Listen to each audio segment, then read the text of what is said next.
Okay, how you feeling? Feeling I'm good. Okay. First of all, when you were playing quarterback at UNLV, did you ever imagine? You could not have imagined a Super Bowl in Vegas at that time. You know, the old days, the notion was Vegas is evil, and if it touches sports, you know, it's all. Everybody always has that wrong, that it wouldn't corrupt the game. It would actually maybe improve it, because the people who set the betting lines, don't they want the cleanest, fairest game? Because they got to pay off it, right? They don't want. So I think that whole notion that somehow it was going to invade and make things go bad, it was just wrong from the start. Now there isn't a sport that isn't here, right? Name any sport, they're all in Vegas. I think you'll get an NBA team. I sure hope my town gets one at the same time, Seattle.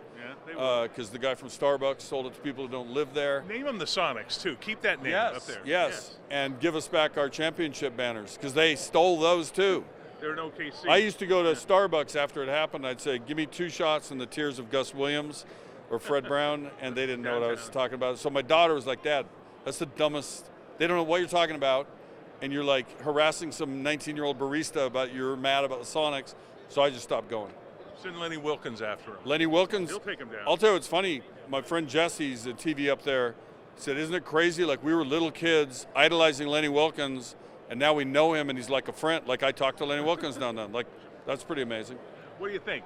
This game, two great quarterbacks in this game. Absolutely. What do you think? Is you a quarterback analyst? I think the whole who's a good quarterback argument had got very stale this year. Like, I feel like every argument show, that's all they talked about every day. It's like, why, they're all good. Just to get into a camp, you're good. To start, you're really good. The backups pretty. How many backups were good this year? You know, so Purdy was picked last. He's, what is he, 24, whatever he is. Like, why are we killing him because he's not Tom Brady or Pat, you know what I mean? Like, right. He's a really good quarterback. They're a really good team. They got crazy talent. I don't think they've played their best game yet, but I think it's a pick'em game. But one team has Patrick Mahomes, and there's just he's special, and I give them a slight edge because of that.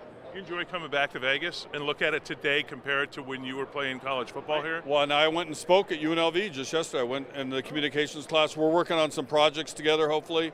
A little bigger expansion on that. It's weird, though, because I've been here a lot, so I've seen the development already many times. But it is kind of crazy that I used to ride a bicycle down the Las Vegas Strip to go to my job at the old Holiday Casino. Do you remember that? Right across from Caesars.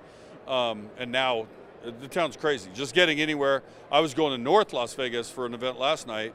Took forever, but there was also that rainstorm. They might want to work on their drainage system here. Just that still isn't the best. One out there for that still isn't the best. Okay. Charleston doesn't flood as badly, but it still isn't the best. Tell me about your project now with the troops. If you pan down, you can see this. I ruined my ankle playing football here at UNLV when I was a junior, and I played the next year, actually, 81. But year after year, you get older, you get more arthritis. I'd had 1 million surgeries, and I got this crazy device. It's called an ExoSim. It's made in Gig Harbor, Washington. And my wife and I decided to start a foundation for veterans right after I got mine. So that was in 2018. We had Jamal Crawford, Gary Payton, Steve Largent, and Jerry Rice, and Lenny Wilkins. Name dropping here. But I mean, I'm just saying that's pretty cool that they all said, I'll come out of change my schedule to come out for that day to say I want to put my name on this, right?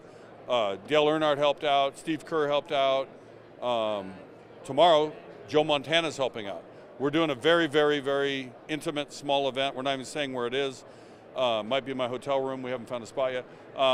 Joe Montana's going to throw footballs to the people who pay money, and they can do that by going to runfreely.org.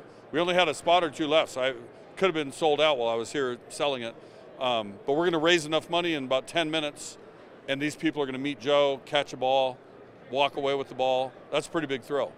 That's like, for me, that'd be like, how much would you pay to play drums for Stevie Wonder? Or, you know, like, sit in with an absolute legend, have the thrill of meeting him or her, and you get a little artifact at the same time. It's Montana, one of the greatest of all time. That argument, in my mind, he's the best. You got him number one. Okay. I don't count how many, it's all different situational. They played an entirely different game. Joe Montana, they murdered every game. The rules were entirely different about what defenses. Tom Brady, they couldn't hardly touch him. Tom Brady was great, but Joe Montana played under an entirely different set of rules of football than did these modern quarterbacks. Good point. Thank you. Yeah. Thank Go get you. 'em, Kenny. We're only doing that. Go I'm get trying 'em, not to be doing that. I sick. got you. Thank you. Good seeing you again. Good seeing you again too. Yeah, we the always do Rebel game somehow. was good. Yeah.